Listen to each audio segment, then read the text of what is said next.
बिस्मिल्लाहिर्रहमानिर्रहीम। अस्सलामु अलैकुम।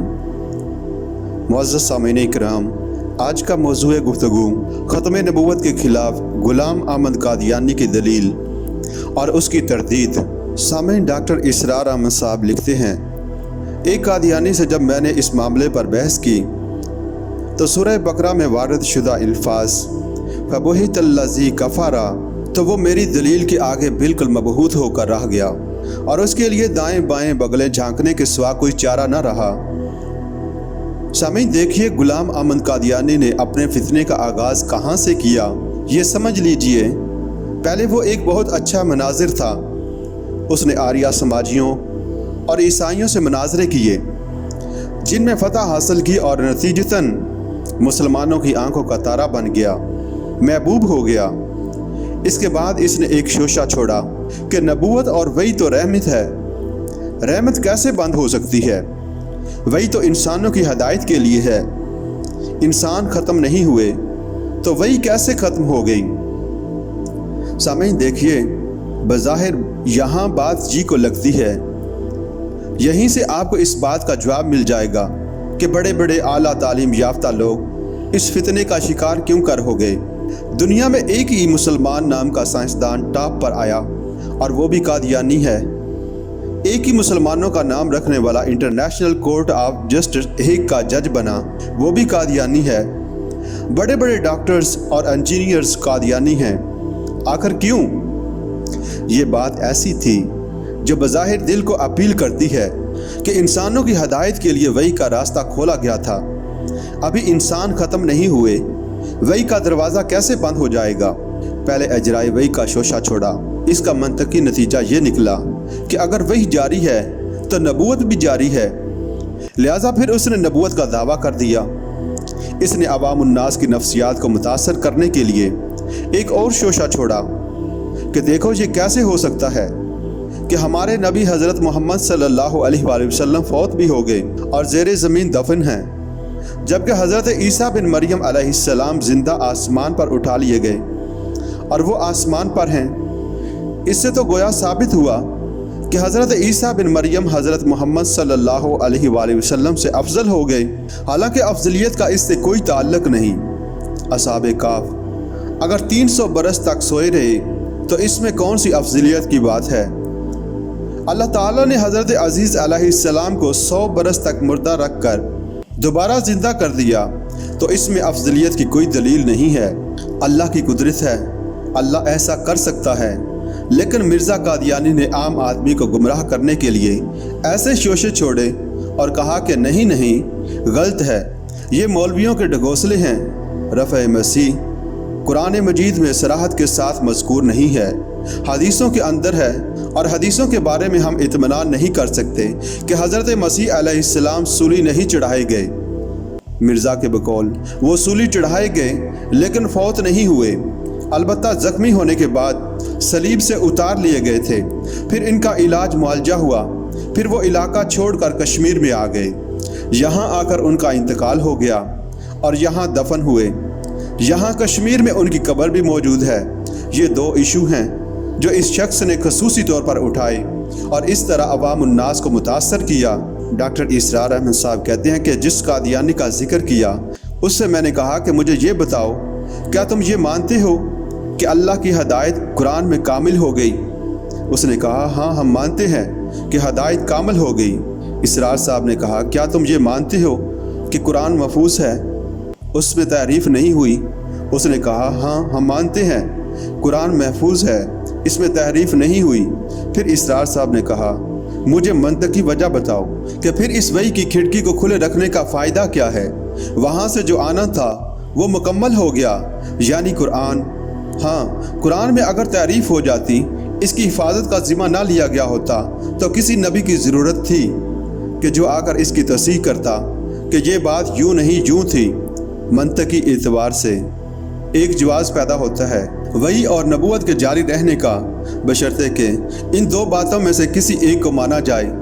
या तो ये कहो कि कुरान में हदायत मुकम्मल नहीं हुई, और या कहो कि हो गई थी लेकिन कुरान गुम हो गया, या कुरान के अंदर तहरीफ हो गई, ये वो असल कुरान नहीं है।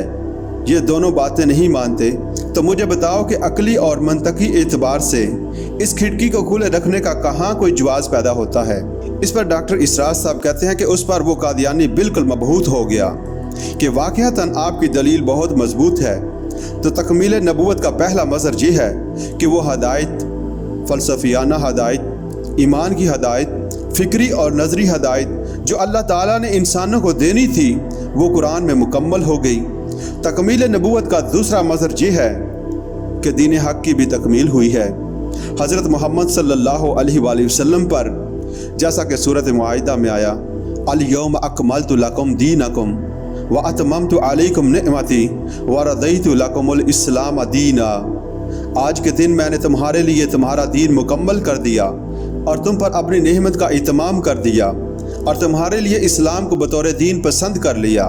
लेकिन तकमील दीन का पस मंज़र भी समझ लीजिए। जैसे इंसान के ज़हनी इर्तिका के मराहिल आए हैं, फ़लसफ़ियाना शऊर में तरक्की हुई है और होते होते वो अपने बलोग और पुख्तगी को पहुँचा है, ऐसे ही इंसान के अंदर तमदनी तौर पर इर्तिका हुआ है। एक दौर वो था जब हमारे आबाओ अजदाद गारों में रहते थे। कहीं कोई स्ट्रीट लाइट का सवाल नहीं, कहीं कोई सड़कों को साफ़ करने का सवाल नहीं, कहीं किसी कारपोरेशन और म्यूनसिपैलिटी का सवाल नहीं। इनफरादियत ही इनफरादियत थी। मैं अपने गार का मालिक हूँ, जो चाहूँ करूँ, मेरे ऊपर कोई कानून नहीं, कोई गलगन नहीं। ये निज़ाम था। इज्तिमाइयत थी ही नहीं, इनफरादियत ही इनफरादियत थी। फिर कबायली निज़ाम कायम हुआ कि कबीले का एक सरदार है, इसका हुक्म मानना होगा, तुम फ़लाँ कबीले से हो, इस कबीले की ये रवायात हैं, तुम्हें इन पर अमल करना होगा। अब जैसे जैसे इज्तिमाइयत आनी शुरू हुई, इनफरादियत के ऊपर कदगने लगनी शुरू हुई। ये नहीं कि जो चाहो करो, तुम्हारा ताल्लुक़ इस कबीले के साथ है, इसकी ये रस्म है, ये रीत है, इसका ये रिवाज है, तुम्हें इसको पूरा करना होगा। और तुम्हारा जो शेख कबीला है, सरदार है, इसका हुक्म मानना होगा। सामीन, शहरी रियासतें वजूद में आईं। 2, 3, 4 कबीले एक शहर में आकर आबाद हो गए। हर कबीला तो अपनी जगह पर एक इज्तिमाही यूनिट है, इसका सरदार है, इसका कहना सब मानते हैं। लेकिन अब इन कबीलों के आपस के मामलात कैसे तय होंगे? यहाँ से दस्तूर साजी का आगाज़ हुआ। चुनाचे कुछ असूल तय किए जाते थे कि हमारे बैनुल कबायली मामलात इन असूलों के तहत होंगे। अब मैं यहाँ एक मिसाल देता हूँ। हजूर सल्लल्लाहु अलैहि वसल्लम की बअसत के वक़्त मक्का मुकरमा एक कबीले का शहर था। यहाँ सिर्फ कुरैश रहते थे और कोई वहाँ नहीं रह सकता था। ये बात तय थी कि यहाँ या करशी रहेगा या करशी का गुलाम रहेगा। वो कोई भी हो या करशी का हलीफ रहेगा, यानी बाहर से कोई आएगा तो किसी मक्के वाले का हलीफ बनकर ठहर सकता है, वरना नहीं। लेकिन मदीना मुनव्वरा समाजी इर्तिका के एक बुलंदतर दर्जे पर था। वहाँ 5 कबीले आबाद थे। 2 तो असल अरब कबीले थे, औस और खजरज। 3 यहूदी कबाइल थे जो वहाँ आकर आबाद हो गए थे, बनु करीज़ा, बनु कनीका और बनु नज़ीर। इन 5 कबीलों के आपस में मुआहिदात थे। औस का कबीला छोटा था, खजरज का बड़ा था।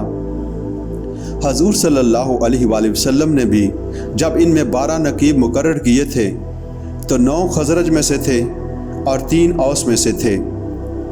औस और खजरज के दरमियान ये तय था कि अगर कोई खजरजी किसी औसी को कत्ल कर देगा तो दीत 1/3 होगी, जबकि अगर कोई औसी किसी खजरजी को कत्ल कर देगा तो 3 गुना दीत देना होगी।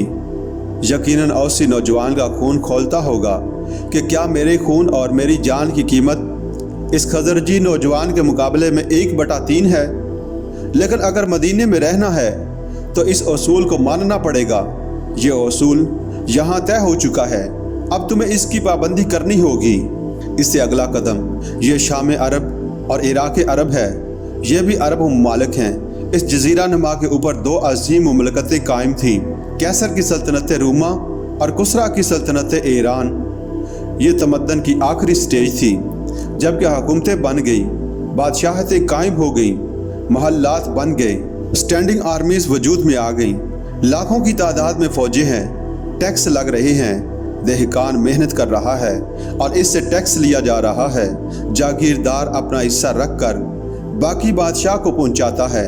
करगे पर बैठा हुआ, कोई शख्स कपड़ा बुन रहा है तो इससे भी टैक्स लिया जा रहा है, अवाम को जुल्म सितम की चक्की में पिसा जा रहा है और बादशाह ऐश कर रहे हैं, ऊंचे ऊंचे महल्लात बना रहे हैं। ये ज़माना था जबकि इंसानियत पर ऐसी पाबंदियां लगी कि इंसान मजबूरन मकहूर होकर रह गया। इस दौर में मोहम्मद रसूलुल्लाह सल्लल्लाहु अलैहि वसल्लम पैदा हुए। उस वक़्त मदनी इर्तिका इस इंतहा को पहुँच गया था कि इज्तिमाइयत का दौरा था, इनफरादियत पिस गई थी, इसकी आज़ादियाँ ख़त्म हो गई थीं। अब बादशाह था और बादशाह का निज़ाम था। अवाम में कहीं ज़रा सी भी बगावत होती तो सल्तनत रूमा के घर के आहन फ़ौजी उसे बुरी तरह कुचल देते थे। इसी तरह ईरानी फ़ौजी किसी को सर उठाने का मौका नहीं देते थे। इस वक़्त मोहम्मद रसूलुल्लाह सल्लल्लाहु अलैहि वसल्लम आए और आप सल्लल्लाहु अलैहि वसल्लम को नौह इंसानी के लिए दीन हक़ की सूरत में एक मुकम्मल निज़ाम हयात अता कर दिया गया कि समाजी सतह पर ये हदायत हैं, माशी सतह पर ये हदायत हैं और सियासी सतह पर ये हदायत हैं।